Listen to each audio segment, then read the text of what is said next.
Good morning, YouTube. We're not doing a full come to work with me today. I just thought I would share some thoughts on this morning's occurrences.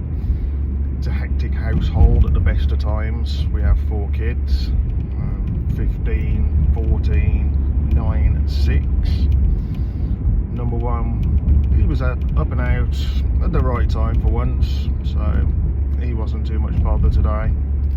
Number 2, our only girl, she wasn't too much of a hassle either. Sometimes it's very difficult to get her out of bed, but this morning she was up and she was ready. But by the time we come downstairs, I find she's got pen all over her nails. Now, we have a rule about not drawing on ourselves. She likes to spend her time in class using her arms and her hands as art paper, as a canvas, but it's obvious she just decided to take a marker pen and colour her nails in. So me and Dad tells her to go and clean them off, so she has to go and scrub them off, but it's permanent marker, so it's not coming off very well.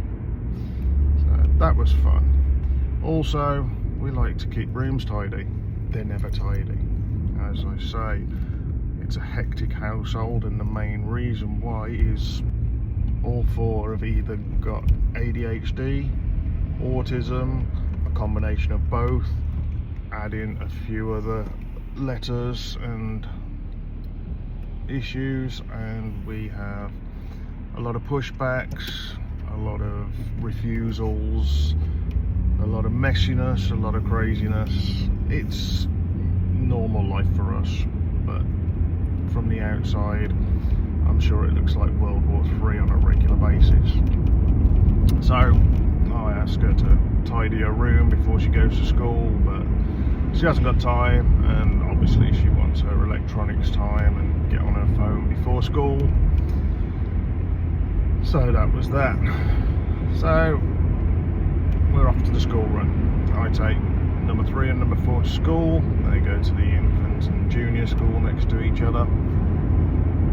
So we get to park up, get them both out, whilst number 3's struggling to close the door. Number 4 is on the other side, putting his backpack on. By the time we close the door, number 3's round the right side of the car. Number 4's disappeared. He turns up round the other side of the car on the roadside, and so straight away, obviously, I'm like, get back over here, it's dangerous that side.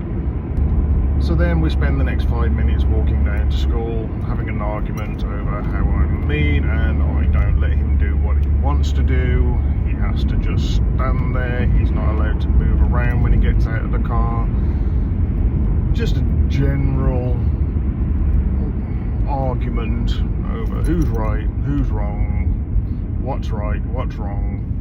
And when you're arguing with a 6-year-old, I say arguing, discussing things with a 6-year-old, it's never that easy, because his logic and my logic and probably everybody else's logic is a little different. So his logic is he should be allowed to move around, he should be allowed to do what he wants. My logic is if you fall over and trip off the edge of the curb, you're going to get run over.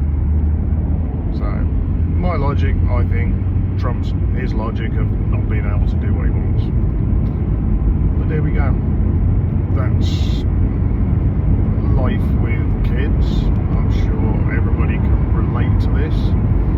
Having to justify yourself at every moment, having to argue with them for the most basic of tasks and activities. Brush your teeth, get dressed, put your shoes on. Number 3, couldn't find one of his shoes in his bedroom, looking everywhere. Eventually we find it downstairs. How does one shoe end up in the bedroom and one shoe end up in the lounge? Who takes your shoes off one at a time on a different floor of a house? Not me. I have a touch of the OCD, so yeah, I like things the way they're supposed to be, where they're supposed to be, how they're supposed to be. So it's alien and frustrating to me when the kids get undressed and way one shoe ends up on a different floor of the house. It doesn't compute. It doesn't make sense to me. Guess if we were all the same, life would be very boring. And that's one thing, our life is not. It's definitely not a boring life. Having kids with special needs, and millions of people out there can relate to this, is really difficult. It's really tough. It's extra parenting.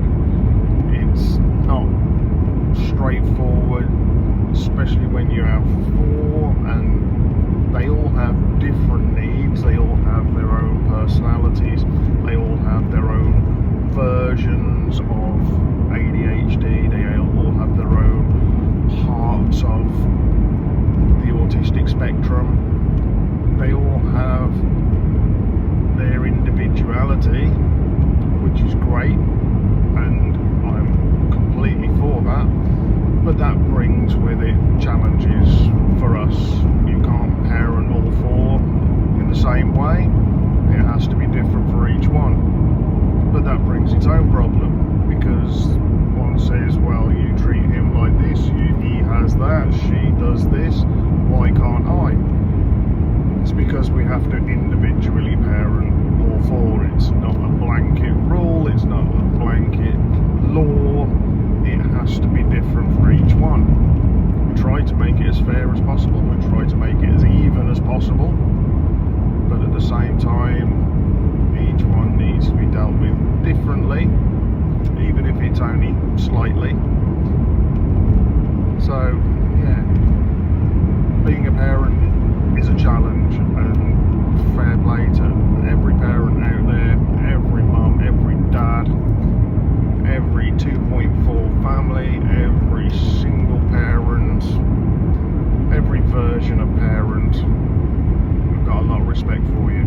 I never really wanted to be a parent. I never wanted kids, and now I wouldn't change it for the world, but it was never in my big picture. It wasn't something that I planned on, and next thing you know, I've got 4, and 4 extremely challenging ones. So thank you, universe.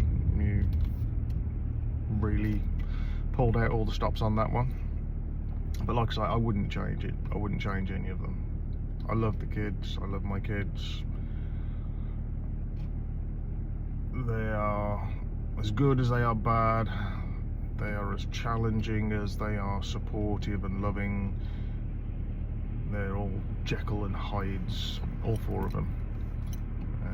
But the thing with autism, ADHD, any of the spectrum issues that kids have, it brings along something great as well. It brings on a superpower, it brings on creativity. Number 1, he's never scared of trying anything, be it sports, be it music. He will get involved, and he will get involved to the point where he wants to be the best, and you know, he pushes his limits sometimes too far, but he's not afraid to give it a go and just get in there, which is something maybe I was never like, and you know, I'm proud of him for that, and jealous at sometimes, because you know, he's got the confidence just to do it, and when he does it, like I say, he does it well. Number 2, she's creative, she's artistic, but she's also a 14-year-old girl, so she's a pain in the bum. She's got the sass and the attitude of today's young women, but she can also have that glimpse of the loving daughter, the creative, the thoughtful, but it's all wrapped up in attitude and sass and back talk, and I'm going to do what I want to do. Number 3, he's big ball of energy. He is unstoppable.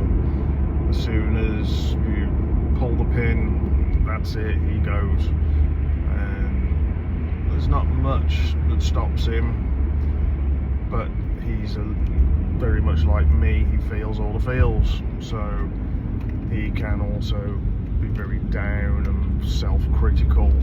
He can think the world's against him when it's really not. I think the world will always be with him. He's that kind of kid, he's going to be that kind of man that people are just going to enjoy being around and feel blessed to know, and that makes me extremely proud and happy.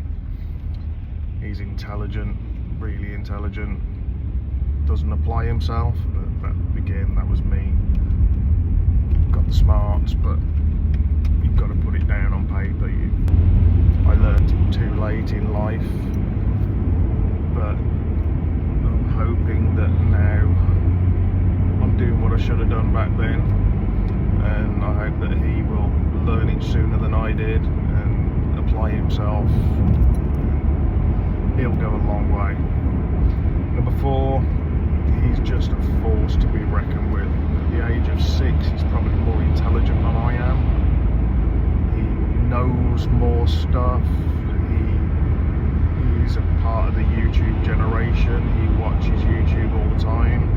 I know we should limit tablets and internet and YouTube and all the rest of those good parenting book tips. But without those things, without the iPads, both 3 and 4, they wouldn't know what to do with themselves. They wouldn't be able to contain themselves. They wouldn't be able to focus. So, number 4, he's on YouTube all the time. If he's not playing Minecraft, he's watching YouTube. If he's playing Minecraft, he's watching YouTube at the same time. Multitasking, fantastic. But he comes out with facts and figures and all kinds of smarts that I wouldn't even dreamt of at the age of 6. He is going to be super important, I feel.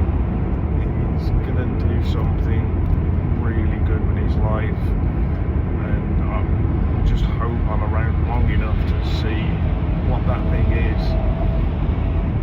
I don't think my kids are any more special than yours or anybody else's, but they are mine, and I see them every day, and I see what they do, and I hear what they say, and I'm amazed by them. I truly am. Aspirations of having good, well-rounded adults when they grow up, I don't think I've got anything to worry about with that. Obviously I'm trying to teach them the basics, instill values, but when it comes to carving their way through the world and their futures, I think they're all going to be fine. I think they're going to find their ways one way or another, and I don't think any one of them will struggle in this life. Their autisms, their ADHDs, their PDAs, all the rest of those letters are going to work in their favour eventually. Until then, we have to bear the brunt of them, but I think their superpowers will out, and they're going to have great lives. They're going to do special things, and like I say, I just hope I'm around just long enough to see how they change the world.